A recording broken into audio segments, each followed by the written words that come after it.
রাজধানীর পুরোনো পল্টন মোড়ে দাঁড়িয়ে আছে ১ শতাব্দীরও বেশি পুরনো একটি ভবন। অনেকের কাছে এটি পরিচিত ইহুদি ভবন নামে। একসময় এ ক্লাবে ভিড় জমাতেন ইহুদি সম্প্রদায়ের লোকজন। ক্লাবের ভিতর চলত তাদের আলাপ আলোচনা, গোপন বৈঠক, খানাপিনা ও নাচ গান। তবে সবকিছুই হতো সতর্কতার সঙ্গে। বাইরে থেকে তার কোনো কিছুই জানা যেত না।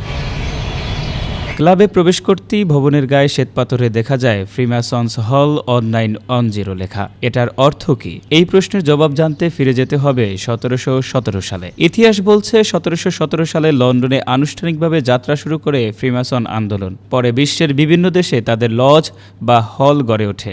ঢাকার এই ভবনও সেই ধারাবাহিকতারই একটি নিদর্শন। ইহুদিদের যারা এখানে আসতেন তারা সাধারণ মানুষের সঙ্গে মিশতেন না।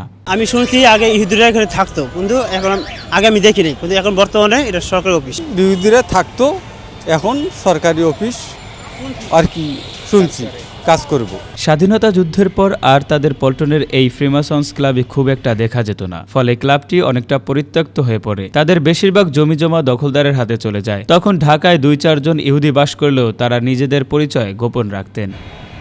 ১৯৮০ সালের দিকে বেশিরভাগ ইহুদি আমেরিকা কিংবা ইসরায়েলে চলে যাওয়ার সময় ক্লাব ও জমি ঢাকা ডিসি অফিসের বরাবর দলিল করে যান। সেই দলিল সূত্রে ওই ক্লাবের জমিজমা খাস ঘোষণা করা হয়। পরে ক্লাবটিতে রমনা তফসিল অফিসের কার্যক্রম শুরু হয়। এরপর সেখানে ভূমি মন্ত্রণালয়ের হিসাবরক্ষণ অফিসের নামে লিজ নেওয়া হয়। ঢাকার এই ভবনটিতে ইহুদিদের অবস্থান ছিল।